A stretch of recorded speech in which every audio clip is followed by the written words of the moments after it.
So welcome to another edition of Building Peace during the pandemic, and we're really honored today to receive Andrew Tomlinson, who is the director of the UN Quaker office in New York. And Andrew not only heads the UN office, the UN Quaker office in New York, but also the office has been playing a really critical role in convening and facilitating the dialogue between the UN and civil society organizations.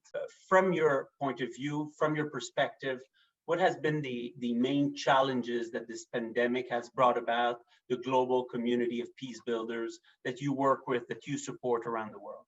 Peace building, as we see it, is the process of building more peaceful, just, and inclusive societies. Peace building is carried out by young people, by women and men in their own communities all over the world, in big countries and in small ones. And at all levels, the pandemic has made this much harder.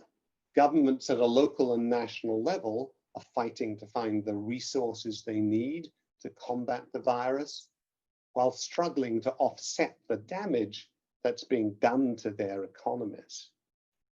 And at a national and an international level, politicians, business leaders, and policymakers have had a hard time finding consensus on a unified way forward to address the spread of COVID-19 and its impacts.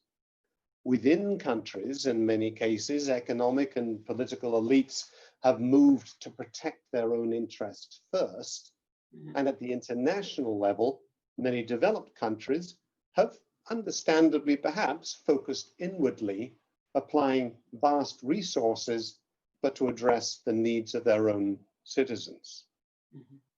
Furthermore, while COVID-19 and its economic effects have had a direct impact on human lives, some actions by governments and others are making things worse.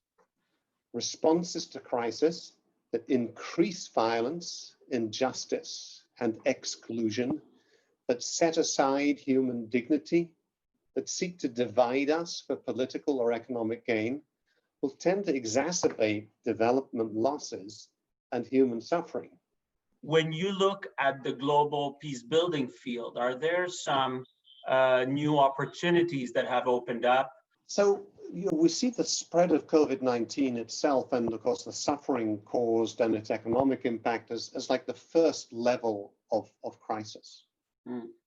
But there is another level of crisis, and perhaps the deeper and more urgent one, which affects the societies as a whole. And the coronavirus has made it very clear that the political and economic ordering of our communities and societies, the ways in which we address differences and process grievances, at every level, is very fragile in the face of stress, and perhaps has been becoming more so, not less, in recent years.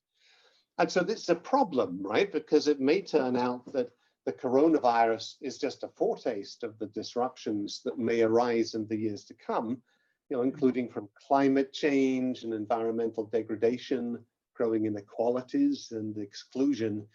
And so if we're going to meet those challenges, then we've got to find ways of responding and sort of recommitting to building peace today. So a big opportunity now is to connect the global short-term response to COVID-19 to the long-term insights of the 2030 Agenda for Sustainable Development, right?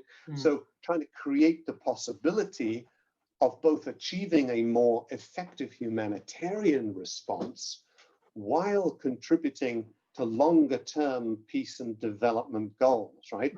Now there's an opportunity to connect humanitarian and crisis response to the longer term planning and strategy, to something that would actually more sustainably create change and more robust and resilient societies.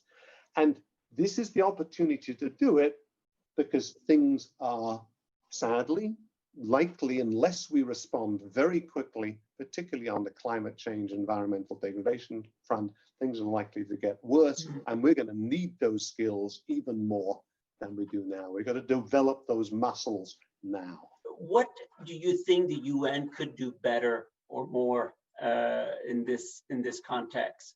Both, of course, the UN in New York and its, let's say, the political forum that the UN is, but also its agencies, funds, and programs on the ground. So we do very much support the Secretary General's call for a global ceasefire, but we think there's more that can be done to actually step aside from the machinery of war. That ceasefire efforts can be expanded, to make the choice to avoid all forms of violent coercion. Military spending can and should be reduced. It's a very easy way to think, gosh, where can this funding come from? Military spending is discretionary spending and can be treated like that. Nuclear weapons should absolutely be eliminated, and the Secretary Generals have called for this as well. And that would immediately free up critical resources. But also within countries, governments can just avoid things like using state violence as a response to large-scale unemployment and displacement.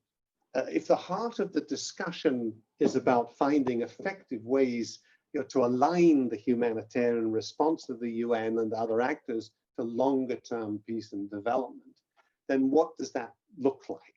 How do we do that in practice? And how does the UN do that? And I think one immediate potential point of entry that was picked up in this call to action from over 170 peacebuilding organizations was the recommendations that guidance can be issued for the UN system to prioritize conflict-sensitive and risk-informed approaches, right? And that's both in the planning and the monitoring of all activities taken to address COVID-19. And then to make sure that they also align with the relevant longer-term plans to foster peace, justice, and inclusion within the development frameworks. So it's sort of two levels. There's just conflict sensitivity, and then it's actually really trying to tie in with these longer-term efforts, which already are underway in many of these societies. That call to action has a specific recommendation that 5% of the funding for COVID-19 response. And of course, at a UN level, there are a number of different large trust funds, whether multi-donor or others. I mean, there's billions and billions of dollars here being applied. Take 5% of that funding to ensure that conflict-sensitive and risk-informed approaches are mainstreamed. Well, thank you so much, Andrew. It's been really good to speak with you, and thank you again for the great work that the Quaker office does in New York.